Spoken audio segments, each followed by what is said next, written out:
Ang mga aralin sa video na ito ay una, talasalitaan. Alamin natin ang kahulugan ng mga piling salita na ginamit sa pabula. Ikalawa, sabay-sabay nating basahin ang pabula mula sa ating bansa na pinamagatang Nagkamali ng Utos. At ikatlo, ano-ano nga ba ang mahalagang mensahe ng pabula sa mga kabataan at namumuno sa ating bayan?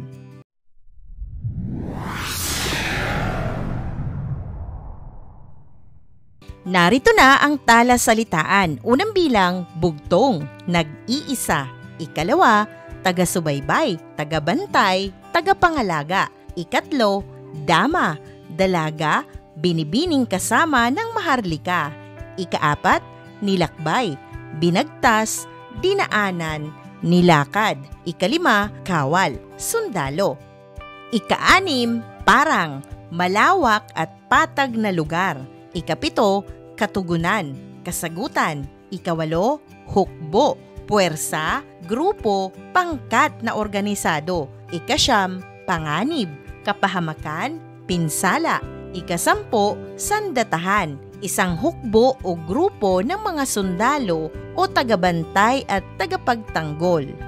Sa ating pagpapatuloy, basahin natin at unawain ang pabula mula sa ating bansa na pinamagatang Nagkamali ng Utos.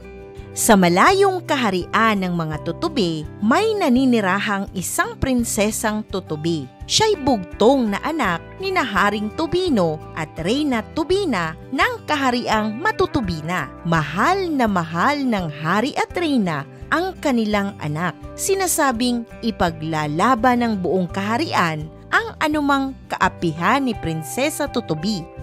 Si Prinsesa Tutubi ay mahilig mamasyal at magpalipad-lipad sa papawirin. Lagi niyang kasakasama ang kanyang mga piling dama at mga taga-subaybay na mangyari pa ay pawang mga tutubirin.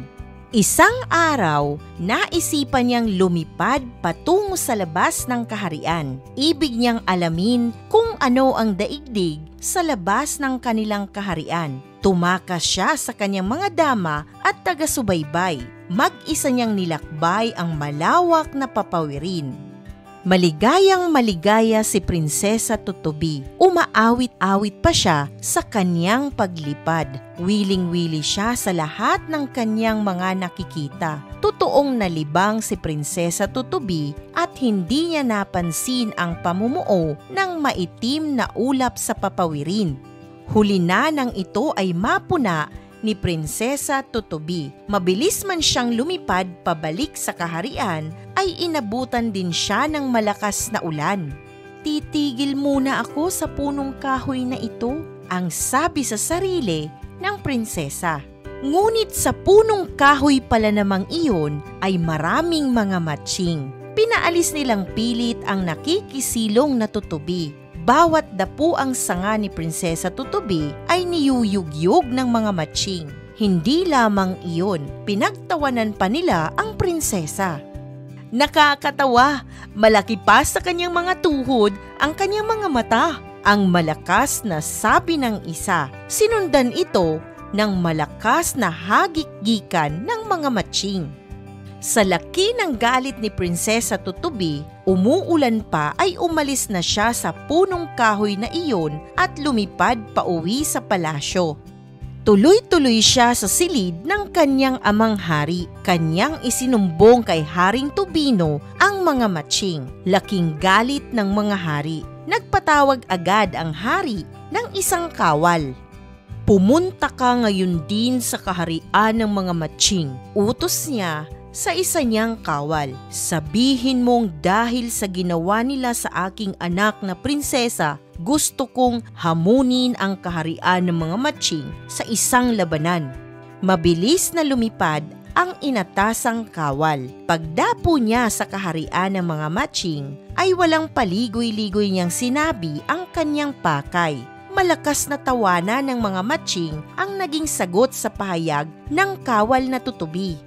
Mga tutubi laban sa matching, ha ha ha ha. Muling nagtawanan ang mga matching, nakakatawa, ngunit pagbibigyan namin ang iyong hari, ang sabi ng pinuno. Ang mga matching, laban sa tutubi, nagtawa ng muli ang mga matching.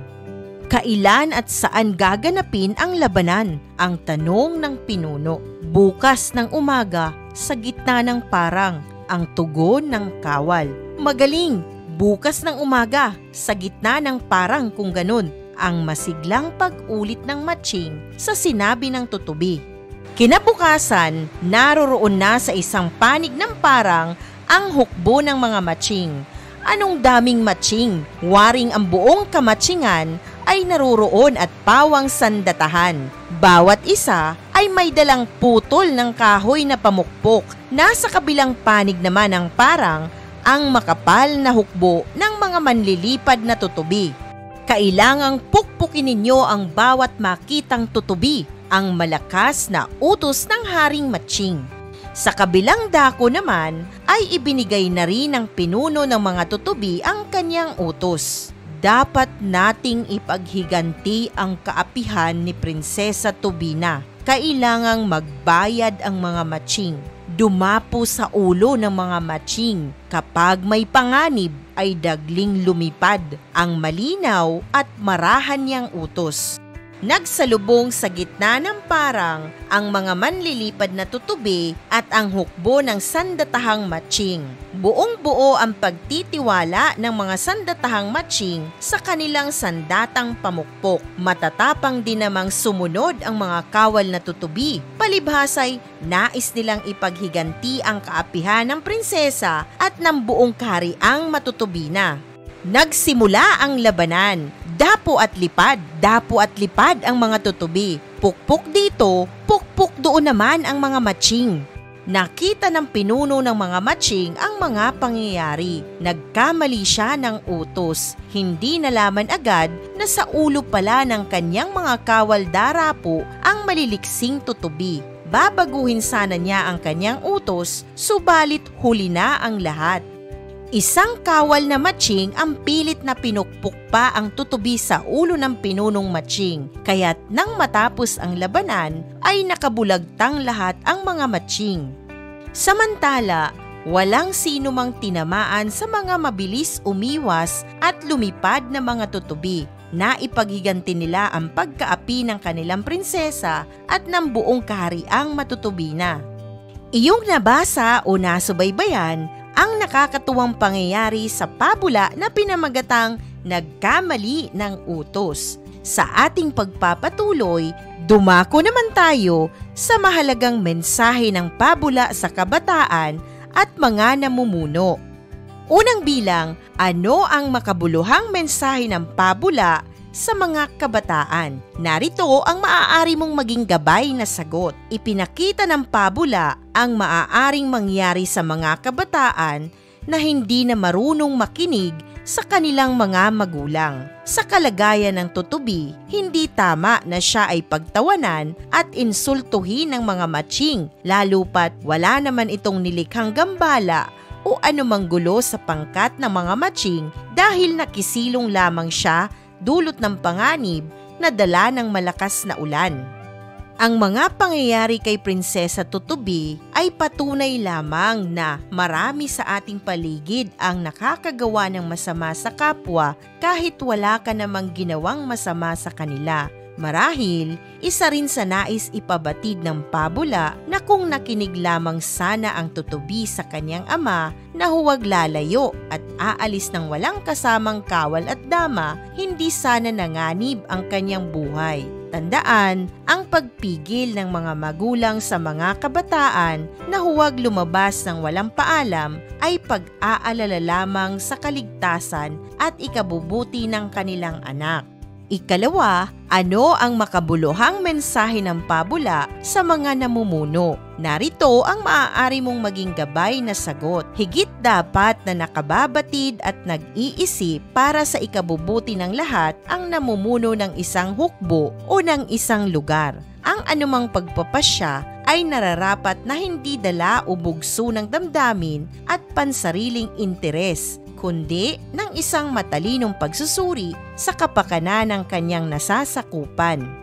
Ang anumang maling pasya ay maaaring buhay ang kabayaran at kapahamakan ng buong nasasakupan. Ito ang naipakita ng pabula. Mali na sa simula ang sang-ayunan ang isang hamon na walang katuturan at magandang maidudulot sa angkan o nasasakupan. Mainam na pairalin ang mabuting pakikitungo sa kapwa nang sa gayon ay maging mapayapa ang pamumuhay ng bawat isa. Sa halip na labanan, nagtulungan na lamang sana para sa kaayusan. Sa halip na galit ang pairalin, malasakit at pagbibigay unawa sa kapwa sana ang manguna. Mas piliin sana ang kapayapaan at pagpapahalaga sa buhay kaysa anumang bagay na maglalagay sa isang tao sa kapahamakan at kaguluhan ng bayan.